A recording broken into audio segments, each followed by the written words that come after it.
Materi berikut ini adalah tentang kuesioner. Seperti apa yang seharusnya kita jalani pada saat membagikan kuesioner ya. Tetap stay tune.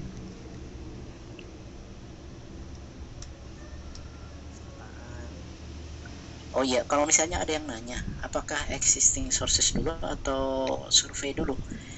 Ini sebetulnya bisa sejajar ya Bapak Ibu. Jadi kalau misalnya memang tidak mau survei, ya pakai existing sources. Tapi kalau ternyata existing sourcesnya tidak dilakukan, bisa menggunakan yang survei saja. Jadi survei, kalau survei sudah nanti dikerucutkan lagi menggunakan wawancara.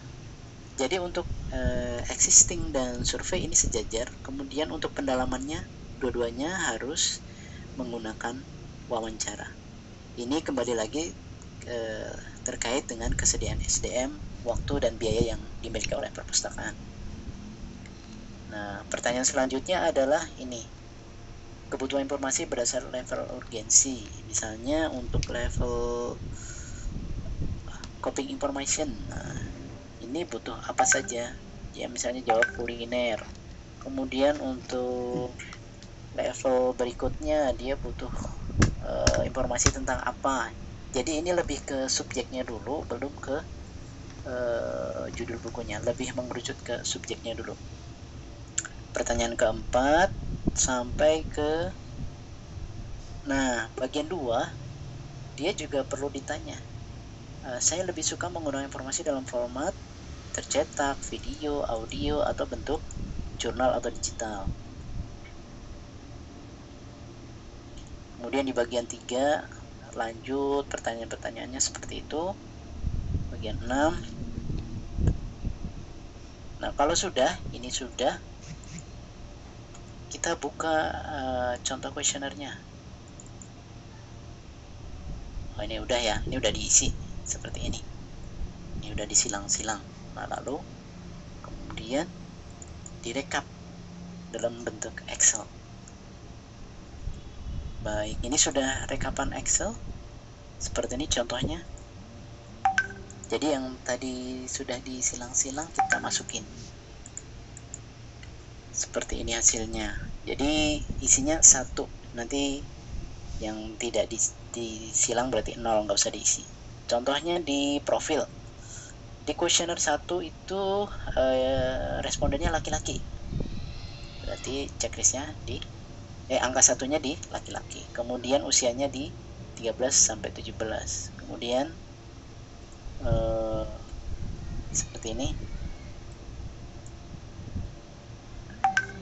Kemudian pekerjaannya mahasiswa, frekuensinya. Nah, di sini usia, pekerjaan, frekuensi.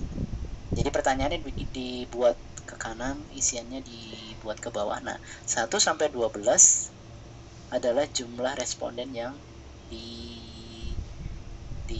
diberikan kuesionernya. Nanti tinggal Bapak Ibu jumlah di bawah, kemudian dicari jumlah total. Sudah ya, pas semuanya baru dipersentase. Ternyata 64% banyakan laki-laki, 36%-nya perempuan. Kemudian usianya terbanyak di hampir rata-rata nih, di usia 18 sampai usia 23-27 juga sama. Lanjut ke pekerjaan. Ini paling tinggi, ini juga sama 18. PNS dan mahasiswa. Kalau itu sudah, lanjut ke pertanyaan berikutnya. Ini saya besarkan.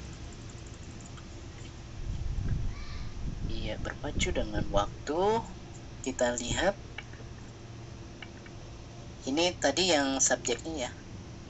Ada keamanan, perlindungan hukum, bantuan sosial. Nah, itu diisi sesuai silang yang diisi oleh responden. Kalau misalnya dia milih perlindungan hukum, kita isi angka 1 di perlindungan hukum. Kemudian kalau udah selesai, kita rekap ke bawah seperti ini. Ya. Ternyata untuk level coping paling banyak di ini. Buku-buku tentang wisata. Sementara untuk level helping ada di ini. Tentang keamanan. Seterusnya seperti itu. Diisi sampai akhir seperti ini. Kemudian saya tutup. Ini juga saya tutup. kemudian masuk ke sini lagi. Nah, ini kan sudah diisi. Bapak Ibu lanjut lagi ke, sudah diisi tadi, udah dipindahkan ke Excel-nya. Kemudian yang terakhir sama seperti metode yang pertama. Jadi Bapak Ibu membuat ringkasan eksekutifnya, kemudian isi cakupan metode, kemudian yang titik-titik ini nanti sama seperti tadi Bapak Ibu isi pengantar. Baru sesudah itu kemudian rekomendasi. Pak Rudi, maaf, ada yang raise hand. Pak Rudi mungkin bisa di. Oh iya.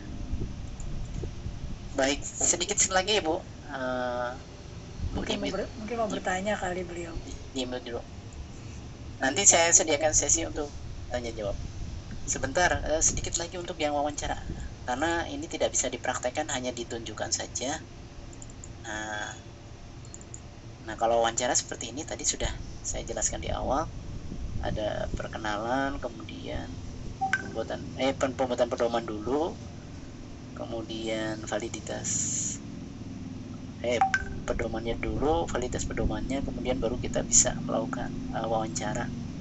Kemudian kita membuat reduksi, ditulis ulang, atau kalau misalnya udah pakai software tinggal dimasukkan ke software, nanti ada hasil reduksi seperti ini, kita tinggal bisa tarik topik besarnya. Nah, yang terakhir sama laporan seperti ini juga, ringkasan eksekutif, cakupan, kemudian temuan. Nah, yang terakhir rekomendasi. Nah, ini sudah selesai seperti itu. Kalau sudah selesai, nanti Bapak Ibu tinggal ajukan laporan berisi rekomendasi tadi ke pimpinan untuk disetujui, kemudian di kesesuaian cari judul yang sesuai dengan rekomendasi yang sudah dianalisis tadi. Saya kira cukup sampai di situ. Kita masuk ke sesi diskusi dan tanya jawab. Saya kembalikan ke Bu Moderator. Baik, terima kasih Pak Rudianto. Baik Bapak Ibu, demikianlah penyampaian materi kebutuhan informasi pemustaka untuk pengadaan bahan perpustakaan oleh Bapak Rudianto. Sebelum memasuki ke sesi tanya jawab, kami informasikan kepada Bapak Ibu yang belum melakukan registrasi, silakan untuk mengisi registrasinya. Silakan mengisi registrasinya yang telah kami bagikan di kolom chat. Silakan Bapak dan Ibu untuk melengkapinya, karena rangkaian materi hari ini akan segera selesai.